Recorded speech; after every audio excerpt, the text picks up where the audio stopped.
Imagina si pudieras por un solo instante cruzar un puente de niebla hacia un mundo pasado, no el mundo de caballeros y castillos relucientes que narran las leyendas, sino uno más terrenal, más pegado al barro. Un mundo donde la vida era un diálogo constante con la tierra, el cielo y el viento. Este es el mundo del campesino del siglo XIV. Un mundo en el que no durarías un solo día, no solo por el esfuerzo físico, sino porque tu alma anhelaría los ritmos simples y profundos que lo sostenían, ritmos que hemos olvidado hace mucho. Bienvenido a este viaje pausado. Cierra los ojos si así lo deseas y permite que las palabras te transporten. No habrá prisa aquí. Nos adentraremos en la penumbra del amanecer, en el susurro de los cultivos, en la quietud de una existencia moldeada por fuerzas que parecían tan inmutables como las estaciones. Nuestra historia comienza, como casi todas las jornadas en aquel entonces, mucho antes del amanecer, no con el estridente sonido de un despertador, sino con un silencio tan profundo que el propio frío parecía tener voz. El aire, húmedo y pesado, se colaba por las rendijas de una vivienda que no era como la tuya. No había paredes aislantes, ni cristales en las ventanas, solo tablones de madera mal ajustados y tal vez una piel curtida opacando la entrada. El frío de la noche se había instalado en los huesos de la casa y en los de sus moradores. Dentro, la oscuridad no era absoluta. Un rescoldo de leños, el corazón de la vivienda, brillaba con un tenue color rojo en el centro de la única estancia. Su calor era un tesoro mezquino, un radio de consuelo en un mar de frescura. A su alrededor, sobre yergons de paja cubiertos con ásperas mantas de lana, dormitaban los cuerpos de la familia. El aire olía a humo envejecido e hierbas secas, al sudor del trabajo y a la tierra. Era el olor de la vida misma, un aroma persistente que impregnaba la piel y la ropa. No había un despertar en el sentido moderno, era más bien un emerger lento, un arrastrarse fuera de las capas de sueño hacia una realidad tangible. El primer pensamiento no era para uno mismo, sino para ese fuego moribundo. El padre, o tal vez la madre, se levantaría con los músculos entumecidos, pisando el suelo de tierra batida para avivar con cuidado las brasas y colocar astillas secas. El crepitar de la llama reavivada era el primer sonido de la civilización, el primer triunfo sobre la oscuridad y el frío. Afuera, más allá de la frágil seguridad de la puerta, el mundo aún dormitaba bajo un manto de estrellas indiferentes. No había luces de ciudad que mancharan el cielo, ni el zumbido lejano de la electricidad. Solo la Vía Láctea, un río de diamantes fríos, y la luna, una lámpara pálida que iluminaba los contornos de las casas bajas y el perfil del bosque cercano. El silencio era un ser vivo, roto ocasionalmente por el lejano aullido de un lobo, el bufido de un animal en el establo o el suspiro del viento meciendo las hojas de los robles.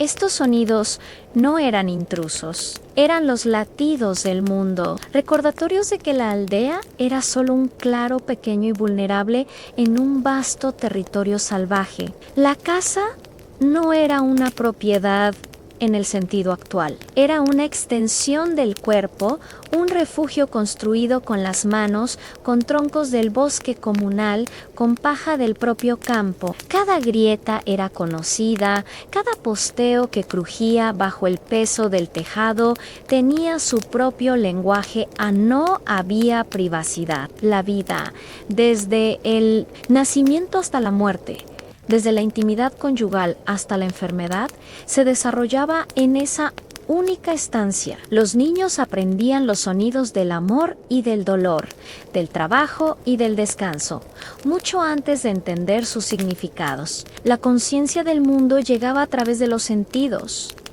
no a través de las palabras escritas. Con la primera luz, un gris pálido que se filtraba por la puerta entreabierta, la aldea comenzaba a estirarse. No había un toque de campana que marcara la hora, porque la hora era un concepto fluido dictado por el sol. El tiempo se medía en antes del amanecer, cuando el rocío aún está en la hierba, en la altura del día. Era un tiempo orgánico, ligado a la tierra y al cuerpo.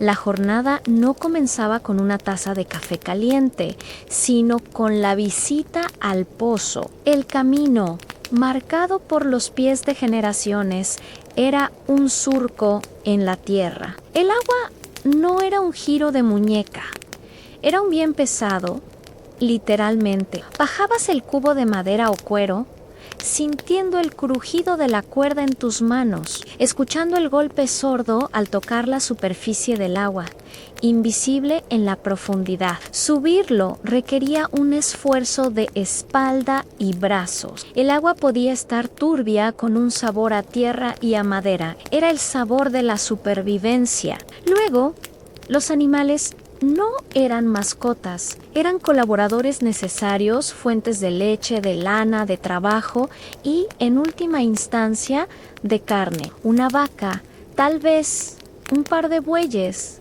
algunas ovejas, gallinas picoteando en el suelo. Su cuidado era constante. Había que ordeñar, limpiar el establo, asegurarse de que tuvieran agua y forraje. El olor a estiércol y a pelaje húmedo era omnipresente, el perfume de la economía doméstica. Un animal enfermo no era una tragedia sentimental, era una catástrofe económica, un paso más cerca del hambre. Y entonces, después de estos quehaceres primordiales, llegaba el verdadero trabajo en el campo. Aquí es donde tu cuerpo moderno, acostumbrado a la silla y a la pantalla, se rendiría. No había maquinaria, solo herramientas de hierro y madera que eran extensiones pesadas e incómodas de tus propias manos. El arado, tirado por los bueyes, era una batalla constante. No cortaba la tierra con precisión, la desgarraba. Tener que guiar aquel artefacto tosco, sintiendo como la reja se enganchaba en las raíces, como el sudor te cegaba, como los músculos de tus brazos y espalda gritaban en protesta, era una lección de humildad brutal. Cada movimiento tenía un coste calórico enorme. La comida que consumías, escasa y simple, apenas bastaba para reponer la energía gastada. El pan, negro y denso, hecho de centeno o cebada, era la base. Se mojaba en una sopa de hierbas, nabos y, con suerte, algún trozo de tocino rancio. Las verduras eran las que la tierra daba, según la estación. La carne, un lujo reservado para días festivos muy contados. El hambre no era una abstracción, era una presencia familiar, un vacío en el estómago que acompañaba los días de trabajo más duro.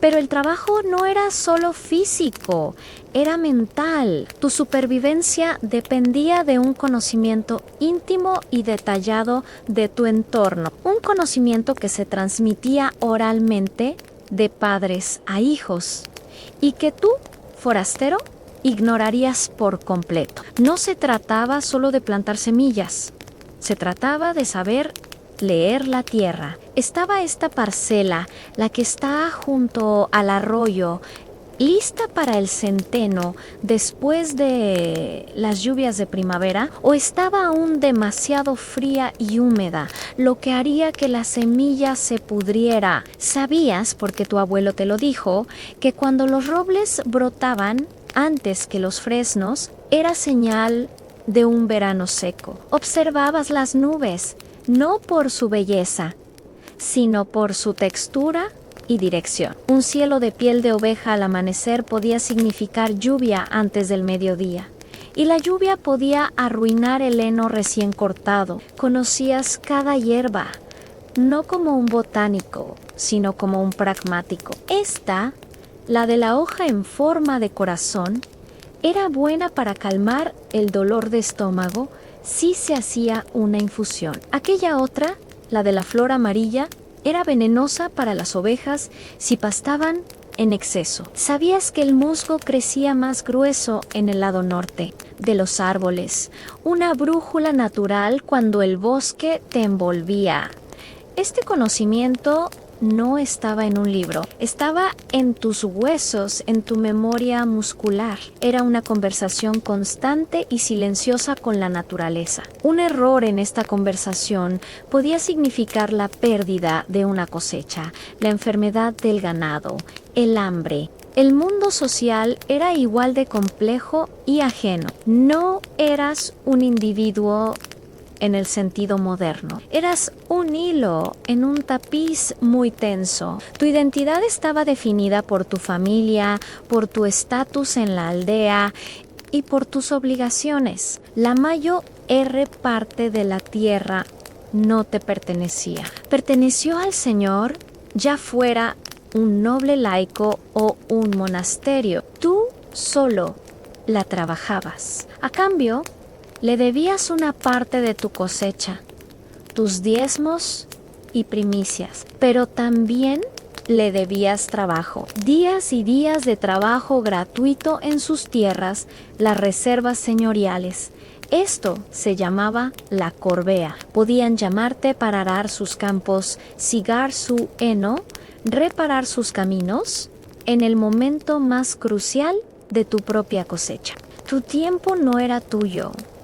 Tu cuerpo no era del todo tuyo. Además estaba la iglesia, que demandaba su diezmo, la 10ª parte de todo lo que producía. Y luego, los impuestos del rey o del señor local.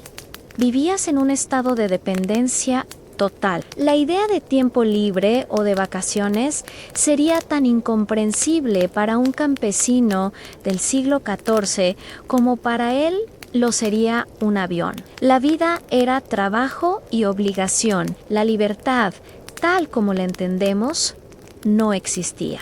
La aldea era tu universo completo. Rara vez te aventurabas más allá de sus límites, marcados a menudo por un roble antiguo, un cruce de caminos o una cruz de piedra. Los forasteros eran vistos con profunda desconfianza. Podían ser portadores de noticias terribles, de enfermedades extrañas o simplemente de ideas que alteraran el frágil orden de las cosas. Las noticias llegaban con cuentagotas, distorsionadas por el tiempo y la distancia. Un rumor de guerra en una tierra lejana podía tardar meses en llegar, y su impacto se sentía principalmente en forma de un nuevo impuesto para financiarla. La iglesia no era solo un edificio, era el Axis Mundi, el centro del mundo espiritual y social. Su campana marcaba los ritmos no solo de la oración,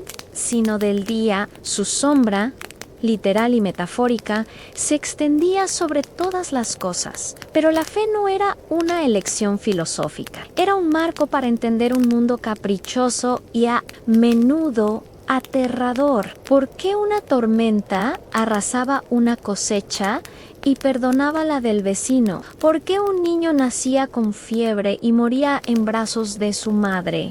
La ciencia no ofrecía respuestas. La respuesta estaba en la voluntad de Dios, en los designios inescrutables de la divinidad, o tal vez en la influencia de fuerzas más oscuras. El mundo natural estaba vivo con presencias invisibles. Los bosques no eran solo una colección de árboles, eran el hogar de espíritus, de duendes, de hadas que podían ser benévolas o maliciosas. Un claro en el bosque al atardecer no era un lugar pintoresco, era un lugar donde podías cruzarte con algo para lo que no tenías. nombre a la enfermedad no era un desequilibrio bioquímico, era un mal aire, un hechizo, la mirada envidiosa de un vecino. Se colocaban herraduras en las puertas, se llevaban amuletos, se recitaban oraciones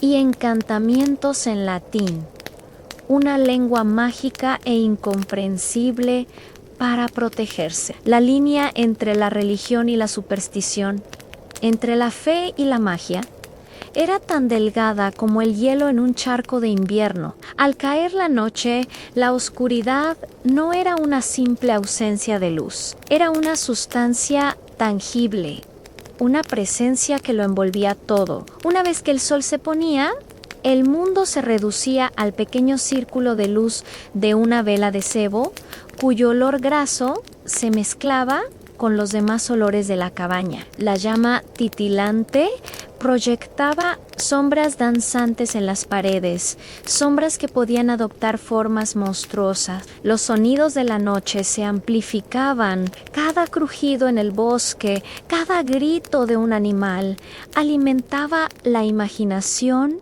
y el miedo. No había interruptores para ahuyentar la oscuridad, había que aceptarla, convivir con ella y confiar en que las puertas fueran lo suficientemente fuertes y las oraciones lo suficientemente poderosas para mantener a raya lo desconocido. Y en medio de esta existencia dura, incómoda y corta, había una belleza profunda y serena, una belleza que nace de la conexión absoluta. El sabor del primer pan horneado con el nuevo grano de la cosecha. La calidez del cuerpo de un hijo dormido contra el tuyo en una noche gélida. La satisfacción profunda, casi animal, de un día de trabajo terminado, cuando los músculos ardían, pero el estómago estaba lleno. La alegría simple y desbordante de un día de fiesta, cuando la aldea entera bailaba,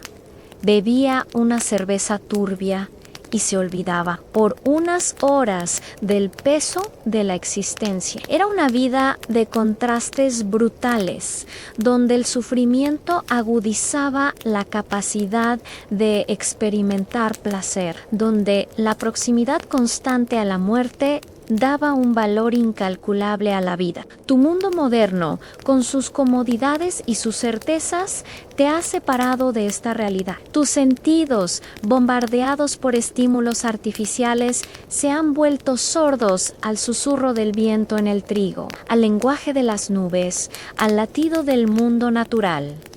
Has ganado comodidad, pero has perdido una conversación. Has ganado libertad individual, pero has perdido la sensación de ser una parte intrínseca de un todo más grande, de una comunidad y de un paisaje. Por eso, no durarías un día, no porque fueras físicamente débil, aunque lo sería, sino porque tu mente, acostumbrada a la inmediatez, al control y a la abstracción, se encontraría perdida en un mundo que exige paciencia, sumisión y una atención sensorial total. Te sentirías aislado en la inmensidad del silencio, abrumado por la crudeza de los elementos y desconcertado por un sistema de creencias donde lo visible y lo invisible se entrelazan. Extrañarías el ruido de tu propio mundo,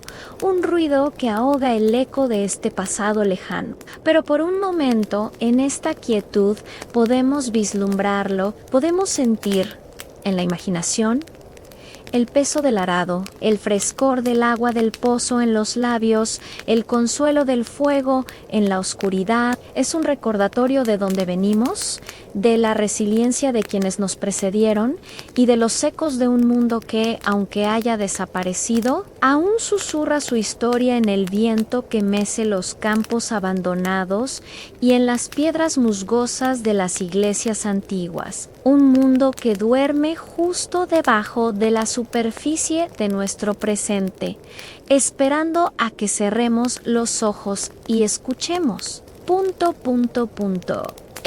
Esperando a que cerremos los ojos y escuchemos. Ahora, adentrémonos un poco más en el ritmo de las estaciones, porque la vida del campesino no era un día repetido, sino un ciclo eterno y ceremonial. Su alma no estaba marcada por el calendario gregoriano, sino por una rueda litúrgica y agrícola que giraba con una lentitud majestuosa. Cada mes, cada semana, traía consigo una tarea sagrada, un deber que era a la vez una carga y un acto de fe. Llegaba la primavera, no con la poesía de los libros, sino con el deshielo que convertía los caminos en ciénagas intransitables y el río en una fuerza embravecida y marrón. El aire, sin embargo, perdía su filo cortante y traía el olor dulzón de la tierra despertando.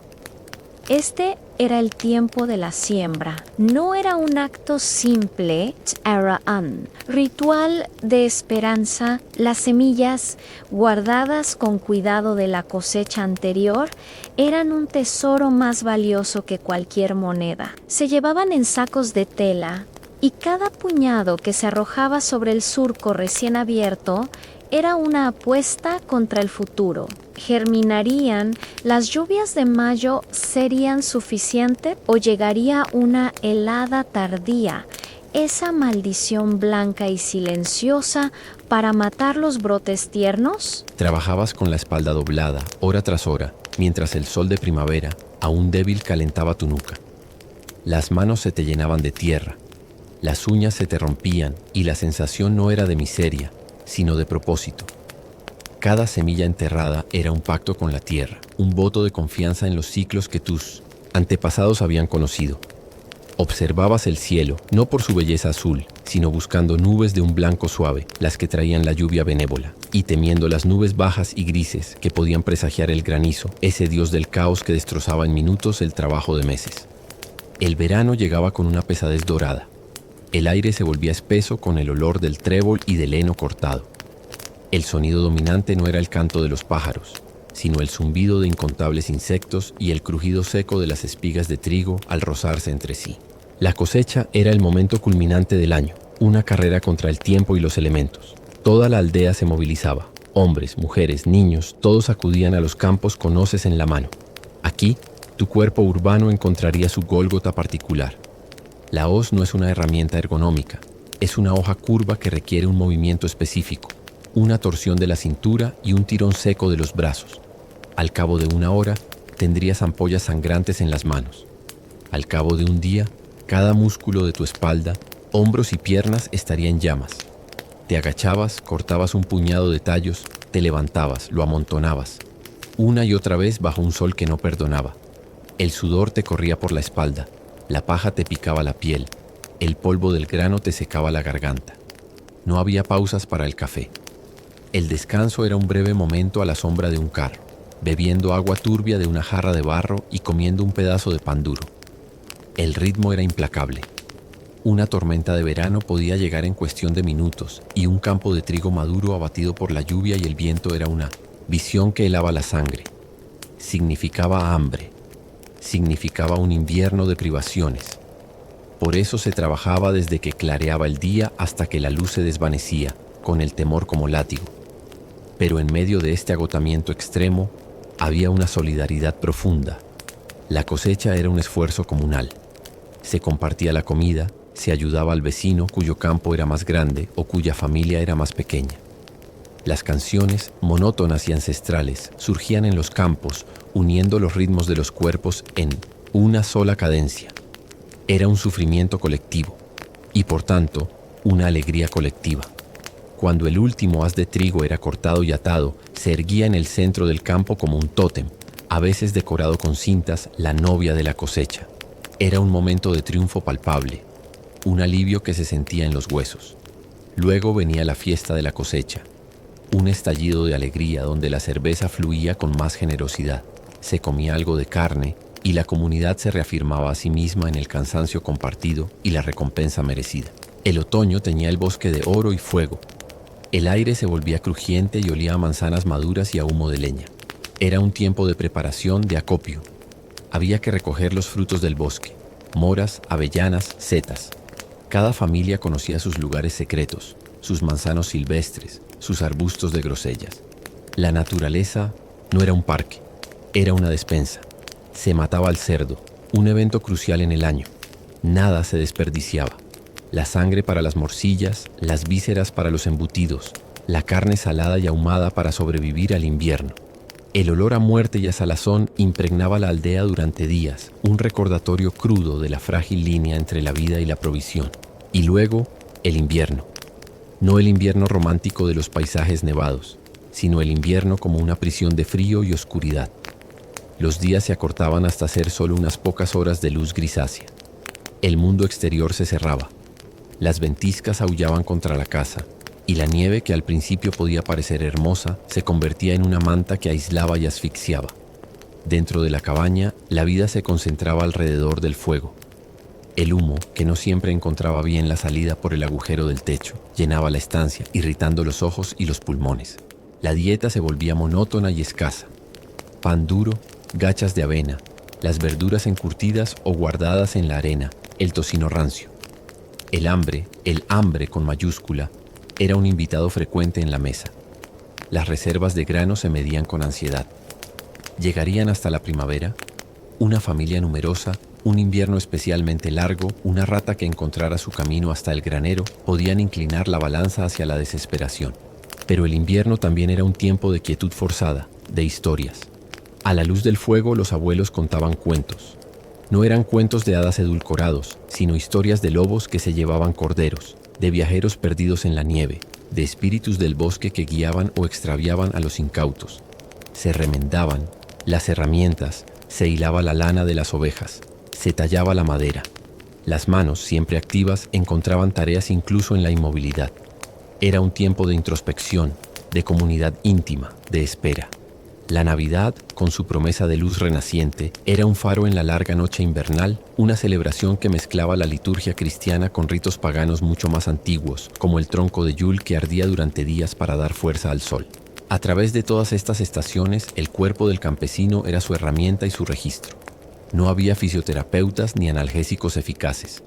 El dolor era una condición crónica.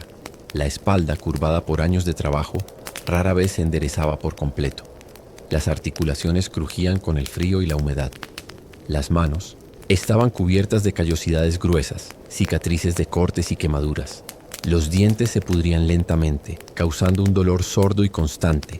Una simple infección por un corte podía envenenar la sangre y ser una sentencia de muerte. La vejez llegaba pronto.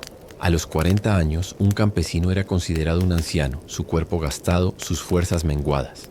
La mortalidad infantil era una sombra que se cernía sobre cada cuna. Era común que una mujer enterrara a más de la mitad de sus hijos. La muerte no era una abstracción médica, era una presencia doméstica. Se velaba a los muertos en casa, se les lavaba con las propias manos. Se les enterraba en el cementerio de la iglesia, bajo piedras sin nombre. La pérdida era un dolor agudo y frecuente, pero también se aceptaba como parte del orden natural de las cosas. La vida era frágil, y esa fragilidad le daba un valor intenso y amargo a cada día de salud, a cada comida compartida, a cada amanecer que se vivía para contarlo. Este era el verdadero ritmo de la vida, no la sucesión de días laborables y fines de semana, sino el lento giro de la rueda del año, cada estación con sus demandas, sus peligros y sus pequeñas recompensas. Era un ritmo que habría agotado tu psique moderna, acostumbrada a la gratificación instantánea y al control sobre el entorno. Aquí no tenías control, tenías adaptación, tenías resignación activa, tenías fe, no solo en Dios, sino en la semilla, en la tierra, en la comunidad. Era una existencia que demandaba una fortaleza no solo física, sino sobre todo espiritual. Una existencia que demandaba una fortaleza no solo física, sino sobre todo espiritual. Y en el corazón de esta resistencia espiritual se encontraba la fe, un tejido complejo y denso que entrelazaba el catolicismo oficial con una capa mucho más antigua de creencias animistas y superstición práctica. Para el campesino del siglo XIV, el mundo visible era solo la capa más fina de la realidad. Detrás de cada árbol, en el murmullo de un arroyo, en la fuerza del viento, habitaban inteligencias y voluntades que podían ser propiciadas o ofendidas. La iglesia del pueblo, a menudo de piedra y más sólida que cualquier otra construcción, Era el faro de este mundo espiritual.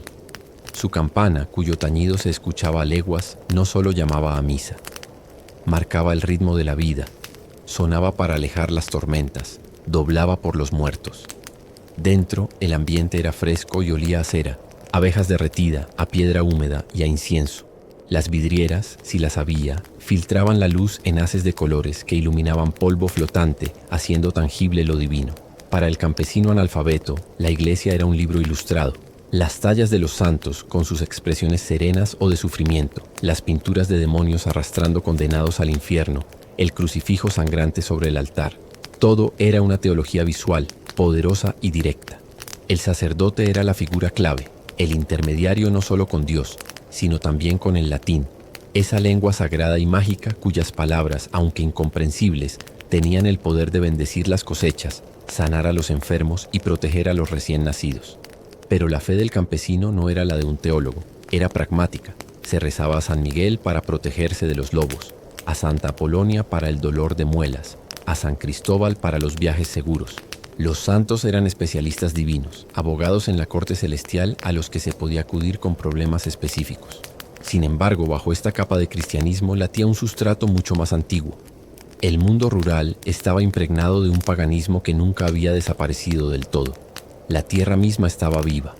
Ciertas rocas de formas extrañas eran consideradas habitadas por espíritus. Fuentes y manantiales eran lugares sagrados, dotados de poder curativo, donde se dejaban ofrendas pequeñas, un trozo de tela, una moneda desgastada. Grandes robles o olmos centenarios eran venerados. Talarlos no solo era un trabajo arduo, sino un acto potencialmente peligroso que podía atraer la mala suerte. La naturaleza estaba poblada de seres que la iglesia catalogaba como demoníacos, pero que en la mentalidad popular eran simplemente parte del paisaje invisible. Los duendes traviesos que podían esconder las herramientas o ayudar a terminar las tareas domésticas por la noche si se les dejaba un cuenco de leche. Las hadas hermosas y volubles que bailaban en los claros de luna y podían robar un niño no bautizado para dejar un cambio, un ser de su propia estirpe. Y luego estaban los espíritus más sombríos, los que habitaban en los pantanos, arrastrando a los viajeros a su muerte, los que gemían en el viento del norte, anunciando desgracias. Esta cosmovisión no era una mera superstición, era un sistema de explicación. ¿Por qué una vaca daba leche agria? Un mal de ojo, la mirada envidiosa de un vecino. ¿Por qué un niño tenía fiebres altas? Un aire pestilente, un mal aire que había entrado en su cuerpo. La línea entre una oración a un santo y un conjuro para proteger el ganado era increíblemente delgada. Se llevaban relicarios con fragmentos de hueso de santo junto con amuletos de piedra, de rayo o de diente de lobo. La fe y la magia eran dos herramientas en la misma caja, ambas necesarias para navegar un mundo impredecible y a menudo hostil. La comunidad, por tanto, no era solo una entidad social, era una fortaleza espiritual. La desviación, la rareza, era vista con profunda suspicacia. Una mujer solitaria que conocía las propiedades de las hierbas podía ser una sanadora respetada, pero en tiempos de crisis, una epidemia, una cosecha perdida, podía convertirse rápidamente en la bruja a la que culpar. El miedo al otro, al diferente, era un mecanismo de defensa. Mantenía la cohesión del grupo y ofrecía un chivo expiatorio para lo incomprensible. La vida emocional, moldeada por este entorno, era profunda pero contenida. El amor conyugal a menudo nacía de la conveniencia y el trabajo compartido y podía florecer en un respeto y una dependencia mutua profundos. El amor por los hijos estaba teñido por la conciencia constante de su posible pérdida. La alegría era efímera y se celebraba con intensidad en las fiestas, la de un casamiento, la de la cosecha, la Navidad. Eran válvulas de escape necesarias en una existencia de privaciones. La risa, robusta y terrenal, surgía de chistes simples, de la música de una flauta rústica, del baile en la plaza del pueblo, donde los cuerpos olvidaban por un rato el peso del trabajo. La tristeza y la desesperación cuando llegaban no se expresaban en términos de depresión o ansiedad. Se vivían como melancolía, como asedía, o se atribuían a fuerzas externas. No había espacio para la introspección prolongada. La vida exigía acción, movimiento, incluso si ese movimiento era solo el gesto repetitivo de hilar la lana o golpear el hierro en la fragua. La resiliencia no era una opción, era el único camino hacia adelante. En este mundo, tu mente moderna se sentiría profundamente desorientada. La soledad, tal como la entendemos, era un lujo raro y a menudo temido. La autorrealización, la búsqueda de la felicidad personal eran conceptos inexistentes. La identidad era colectiva. Eras el hijo de Pedro el Herrero o la mujer de Juan de la Granja de la Colina. Tu valor se medía por tu utilidad para la familia y la comunidad. La idea de cambiar de vida, de viajar para encontrarse a uno mismo, habría sido considerada no solo imposible, sino una locura peligrosa. La belleza, sin embargo, estaba en todas partes, pero era una belleza funcional y no adornada. La curva perfecta de un cántaro de barro que conservaba fresca el agua. El entramado de vigas de madera en el techo de la cabaña. El sonido de la lluvia golpeando el techo de paja. El calor del cuerpo de un ser querido en la cama compartida en una noche gélida. El sabor increíblemente dulce de una fresa silvestre encontrada al borde del camino. Estos pequeños éxtasis eran los que endulzaban una existencia amarga. Eran destellos de pura gratitud sensorial, momentáneos pero intensos.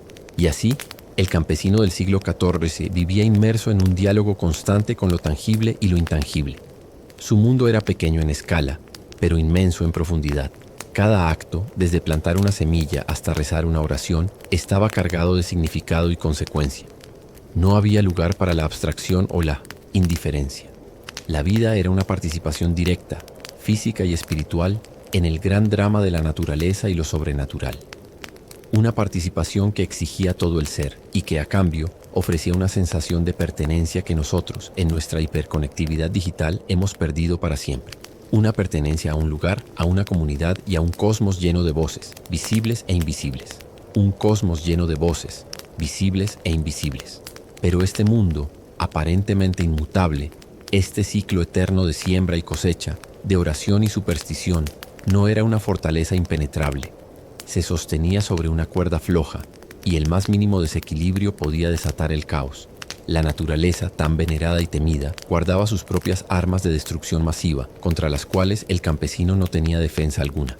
Y el siglo XIV, en particular, estaba destinado a convertirse en un cataclismo que probaría hasta el límite la resistencia de esta forma de vida. Imagina, pues, un cambio sutil al principio. Un verano un poco más frío de lo habitual. Una temporada de lluvias que se extendía más de lo previsto, pudriendo la semilla en la tierra.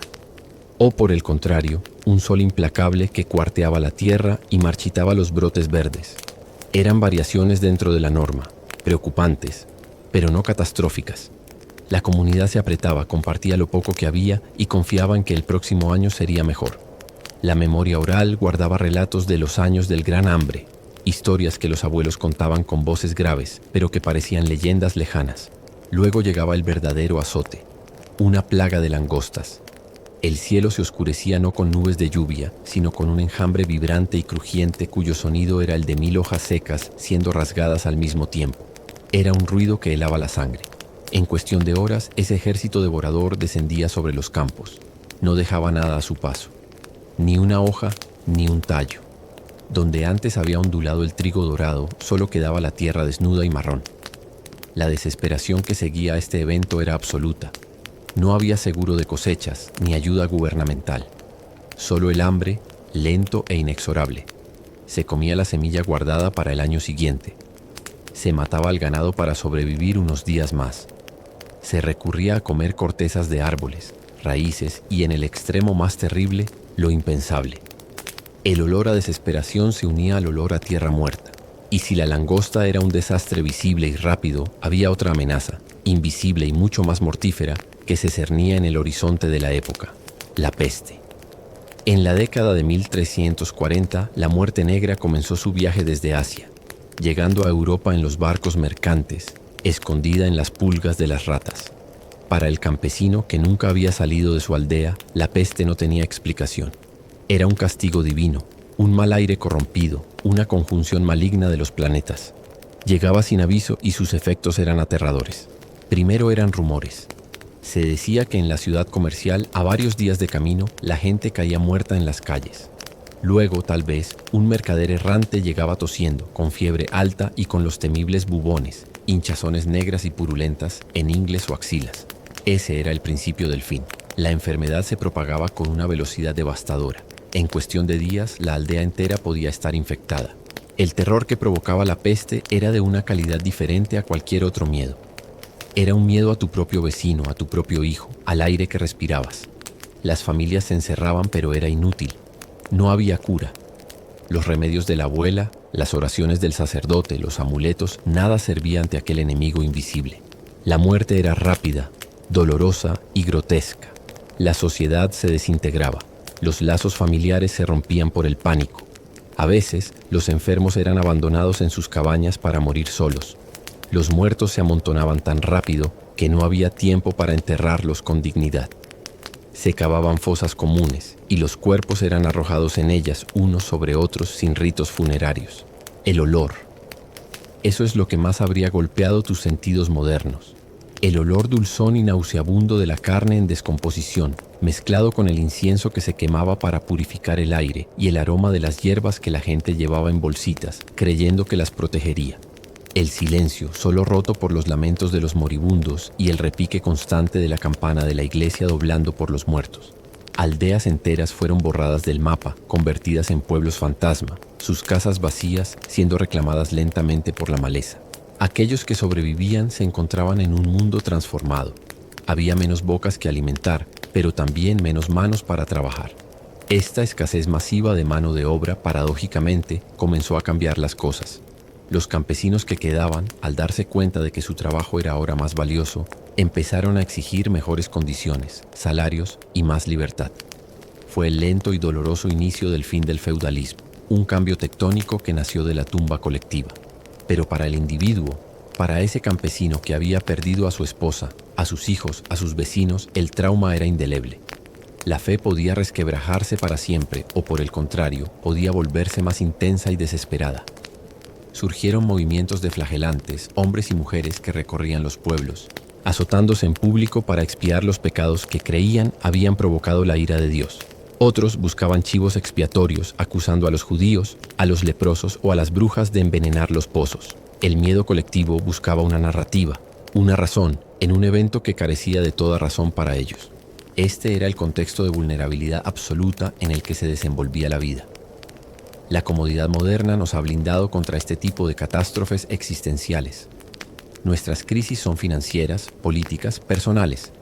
Rara vez son la aniquilación pura y simple de nuestro mundo físico y social. El campesino del Pleasant, siglo XIV, vivía con la conciencia de que todo lo que conocía, su familia, su comunidad, su sustento, podía ser barrido por una fuerza mayor en cuestión de semanas. Esta conciencia de la fragilidad impregnaba cada aspecto de su ser, dándole a sus alegrías una cualidad feroz y efímera, y a su resistencia un carácter casi sobrehumano. Por eso, cuando pienses en su vida, no pienses solo en el trabajo duro. Piensa en la carga psicológica de vivir al borde del abismo. Piensa en el valor que se necesitaba para plantar una semilla, año tras año, sabiendo que una plaga, una sequía o una peste podían hacerla inútil. Piensa en el amor que se entregaba a un hijo, sabiendo que las probabilidades de verlo llegar a la edad adulta eran escasas. Esa capacidad de amar, de trabajar y de tener fe, a pesar de la evidencia abrumadora de la miseria y la muerte, es quizás la lección más profunda y conmovedora que nos deja este mundo perdido. Una lección de humildad ante las fuerzas de la naturaleza y de una tenacidad humana que se aferra a la vida con una fuerza que nosotros, en nuestra seguridad, apenas podemos comprender. Una fuerza que nosotros, en nuestra seguridad, apenas podemos comprender. Sin embargo, incluso en medio de esta vulnerabilidad, la vida encontraba sus caminos, sus pequeños triunfos y sus legados silenciosos. La resistencia del campesino no era solo una cuestión de aguante, sino también de una creatividad profunda y arraigada, que se manifestaba en los ritos, en el arte popular y en la lenta evolución de las herramientas y las técnicas que generación tras generación iban moldeando el paisaje y la sociedad. Pensemos, por ejemplo, en las largas veladas invernales.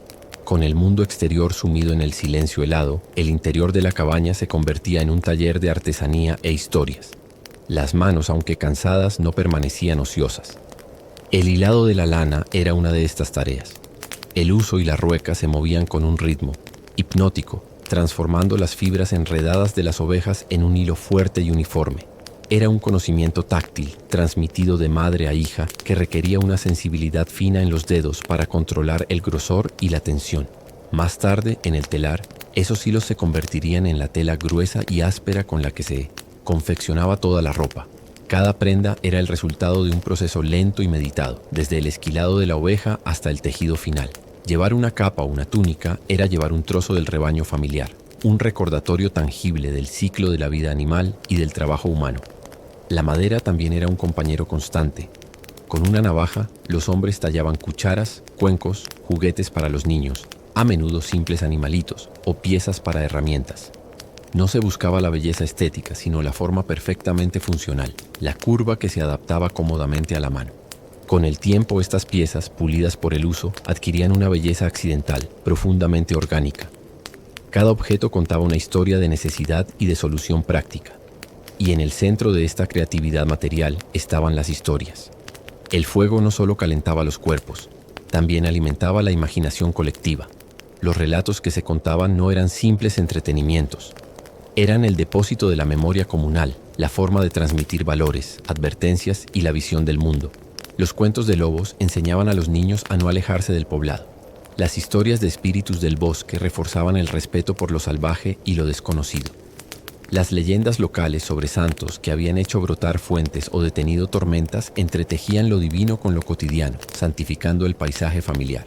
Esta tradición oral era increíblemente rica y vibrante. Los narradores, a menudo los ancianos, eran respetados como bibliotecas vivientes. Su voz, grave y serena, daba vida a héroes arquetípicos, a doncellas en apuros, a gigantes y a seres mágicos. Era un teatro de la mente, donde cada oyente pintaba con su imaginación las escenas descritas. Esta capacidad de crear mundos con palabras, de abstraerse de la dureza de la realidad mediante la narración, era un consuelo psicológico profundo.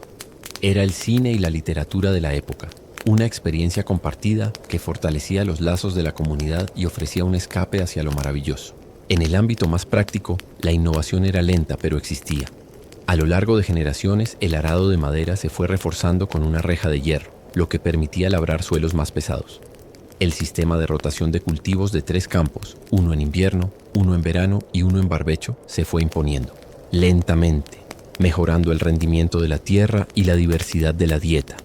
El yugo para los bueyes se fue perfeccionando para no ahogar a los animales y permitirles ejercer toda su fuerza. Cada una de estas pequeñas mejoras era el resultado de la observación paciente y de la prueba y error a lo largo de décadas. No había patentes ni fama para estos inventores anónimos, solo la satisfacción silenciosa de una vida un poco más fácil para sus hijos. El paisaje mismo era una creación colectiva de estos campesinos. Los campos, delimitados por muros de piedra seca, construidos con las piedras extraídas pacientemente de la tierra, eran un mosaico de su esfuerzo. Los senderos que unían las aldeas, los puentes de madera sobre los arroyos, los molinos de agua que molían el grano. Todo era infraestructura construida y mantenida por la comunidad. No había ingenieros ni arquitectos formados, sino un conocimiento empírico transmitido y mejorado con el tiempo.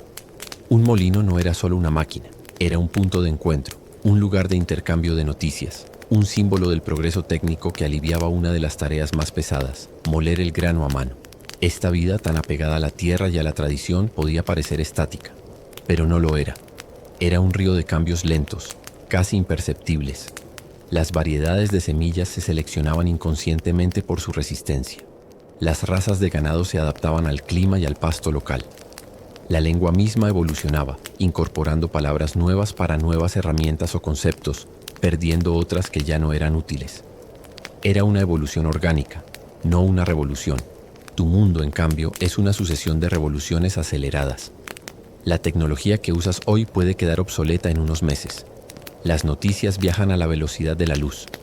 Esta velocidad tiene sus ventajas, pero también genera una profunda sensación de vértigo y de desconexión con el pasado.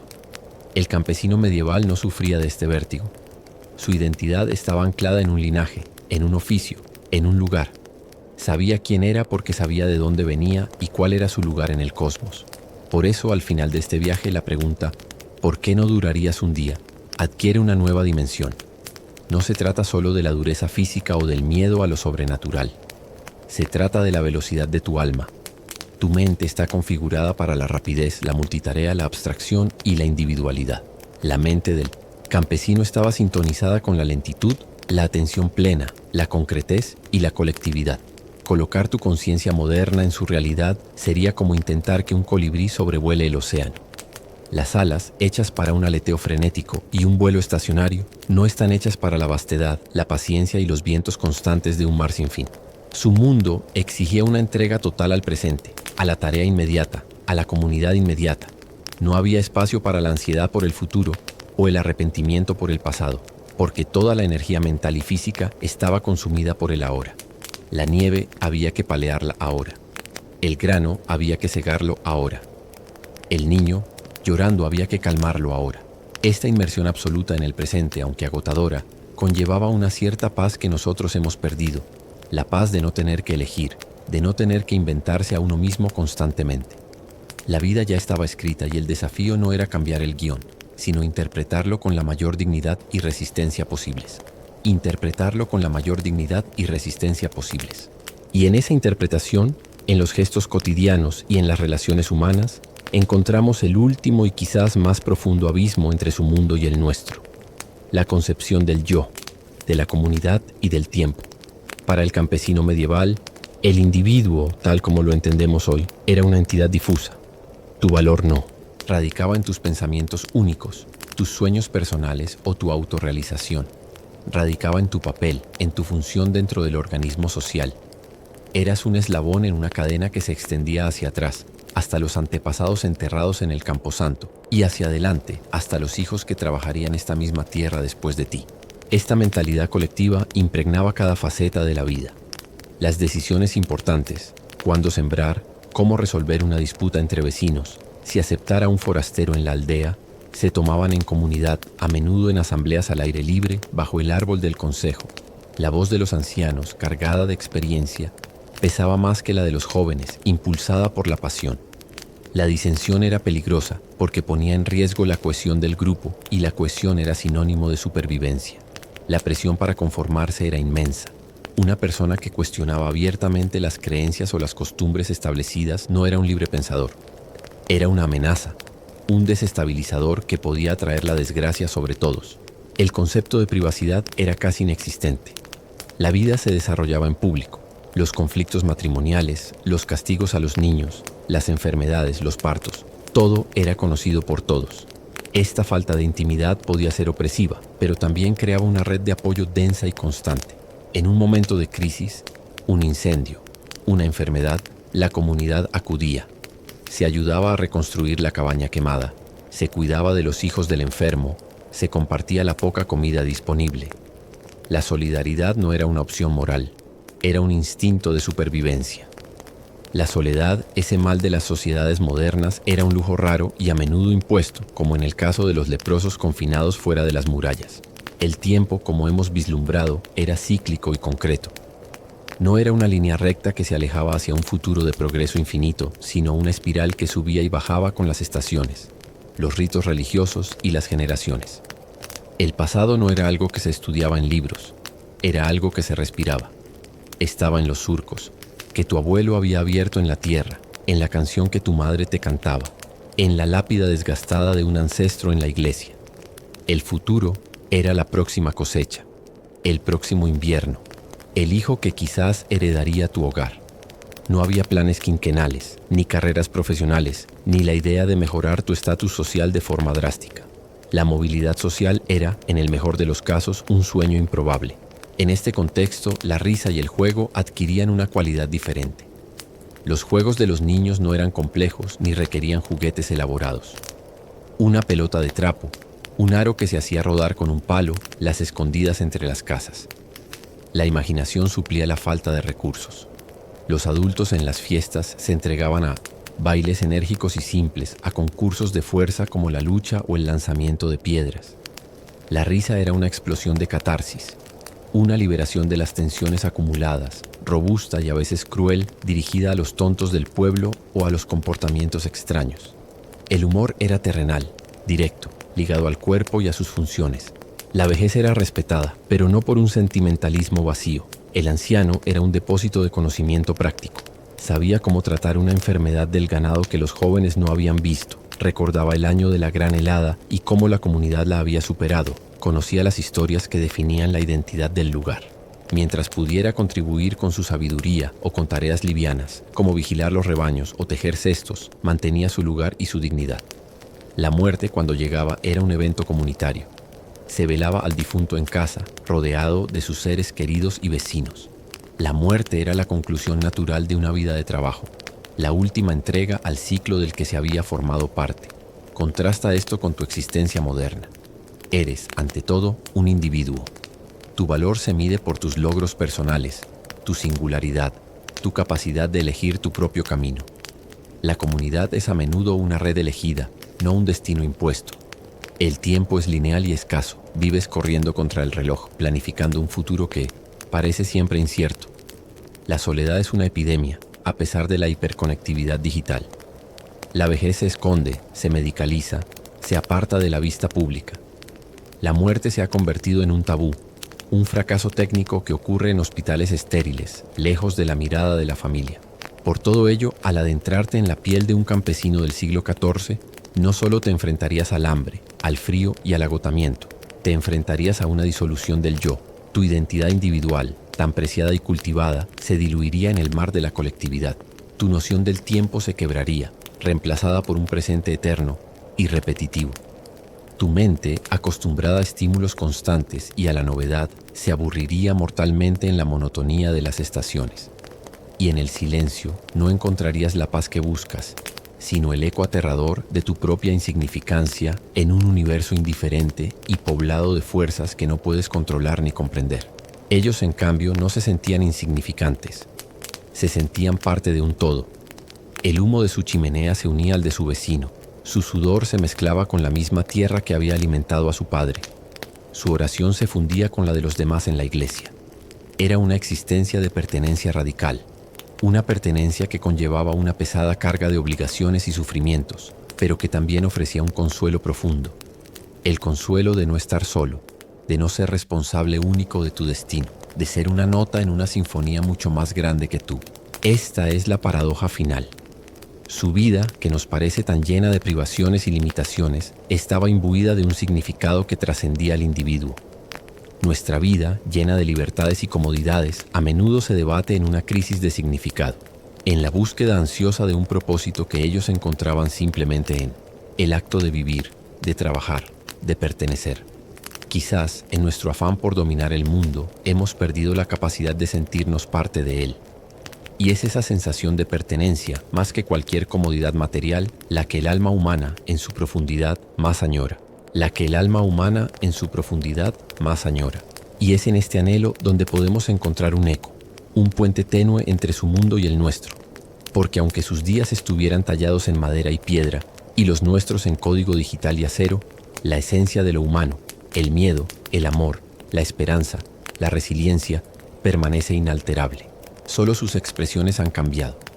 Al concluir este viaje lento a través del tiempo, permitámonos escuchar los susurros que ese mundo olvidado aún envía hacia el nuestro. Susurros que no son lecciones, sino recordatorios. Imagina por un momento que el último sonido de esta narración no es una palabra, sino el crujir de la nieve bajo tus pies en un amanecer de invierno del siglo XIV. Es un sonido seco, solitario, que resuena en un silencio tan vasto que parece absorber todo el aliento del mundo. Avanzas hacia el bosque no por placer, sino por necesidad. La leña es escasa y el fuego no puede apagarse. Cada rama que recoges, cada tronco que arrastras es un acto de preservación de la vida. Tus dedos están entumecidos, tu aliento forma nubes en el aire, pero hay una claridad mental en esta tarea simple y brutal. No hay espacio para pensar en nada más que en el siguiente paso, en la siguiente rama. Es una meditación forzada, una presencia absoluta en el cuerpo y en el acto. Hoy buscamos esa claridad en aplicaciones de mindfulness y retiros de yoga, intentando apagar el ruido mental que ellos silenciaban simplemente sobreviviendo. O piensa en el sabor de ese único y espeso guiso que cocinaba durante días en la olla colgada sobre el fuego. Contenía todo lo que había: unas hierbas del huerto, un trozo de nabo, quizás un hueso con algo de médula. No había especias exóticas ni complejas combinaciones. Era el sabor de la necesidad, de la transformación lenta del fuego, de la gratitud por lo simple. Cada cucharada era un nutriente precioso, un combustible para el cuerpo. Hoy, nuestros paladares, bombardeados por sabores artificiales y comidas de preparación instantánea, han perdido la capacidad de apreciar la profunda satisfacción de un alimento sencillo, ganado con esfuerzo y consumido con gratitud. Su hambre daba sabor a su comida, Nuestra saciedad a menudo la vuelve insípida. Piensen también en la noche. Su noche no era una extensión del día con luz artificial. Era un reino diferente, un país oscuro y silencioso al que había que rendirse. No había opción. Cuando el sol se ponía, el mundo se encogía al círculo de luz de una vela o de la lumbre. La oscuridad era una presencia física, táctil. En ella, los sentidos se aguzaban. El oído captaba el más mínimo crujido. El tacto se volvía más sensible al calor de una manta o al cuerpo de un ser querido durmiendo junto a ti. La imaginación, liberada de los estímulos visuales, florecía en forma de historias, de oraciones, de sueños. Era un tiempo de introspección involuntaria, de comunión con los que compartían tu espacio y en la quietud contigo mismo. Nuestras noches iluminadas, llenas de pantallas y distracciones, nos han robado esa intimidad esencial con la oscuridad y por tanto con nuestra propia interioridad. Finalmente piensa en el sonido del trabajo. No el zumbido de una oficina, sino el sonido rítmico y físico del esfuerzo. El golpe seco del hacha al partir leña. El rasgado áspero de la sierra al cortar un tronco. El chirrido de la piedra de afilar contra el filo de una hoz. El jadeo profundo y regular después de cargar un fardo pesado. Estos sonidos eran la banda sonora de sus vidas, una música funcional que marcaba el paso de las horas y el gasto de la energía. Era un sonido del cuerpo en conversación con el mundo material, un recordatorio constante de que la vida se construía con esfuerzo tangible, con sudor y con músculo. Nuestro trabajo, a menudo abstracto e intangible, realizado en silencio frente a una pantalla, carece de esta cualidad física, de esta satisfacción primal de ver, oír y sentir el fruto directo de tu labor. Estos susurros del pasado no nos piden que renunciemos a nuestros avances. Eso sería un romanticismo ingenuo e imposible, pero nos invitan a preguntarnos, ¿a qué costo hemos ganado nuestro confort? ¿Hemos domado la naturaleza, pero hemos perdido la conexión con ella? ¿Hemos ganado libertad individual, pero hemos debilitado los lazos comunitarios que sostienen el alma? Hemos conquistado la noche, pero hemos olvidado cómo escuchar el silencio. El campesino del siglo XIV no tenía respuestas para estas preguntas. Simplemente vivía dentro de ellas. Su legado no es un manual de supervivencia, sino un espejo. Un espejo que nos muestra una faceta de nosotros mismos que hemos relegado al olvido. La de la criatura profundamente arraigada que encuentra significado no en la posesión, sino en la participación, no en el control, sino en la adaptación, no en la velocidad, sino en el ritmo lento y constante de la tierra.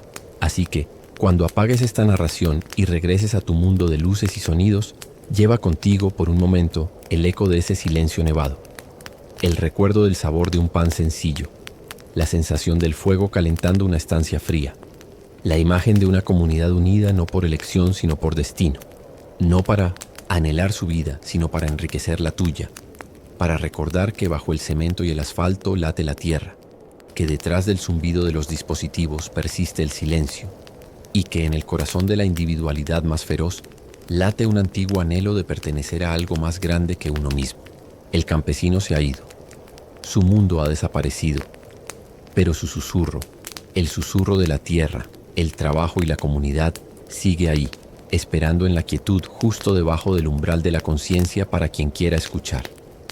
Un susurro que no juzga, solo recuerda.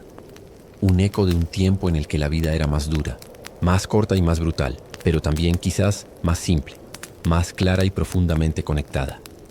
Un tiempo que, aunque no quisiéramos vivirlo, podemos honrar recordando que forjó, con sudor y resiliencia, los cimientos sobre los que de alguna manera nuestro presente se construye.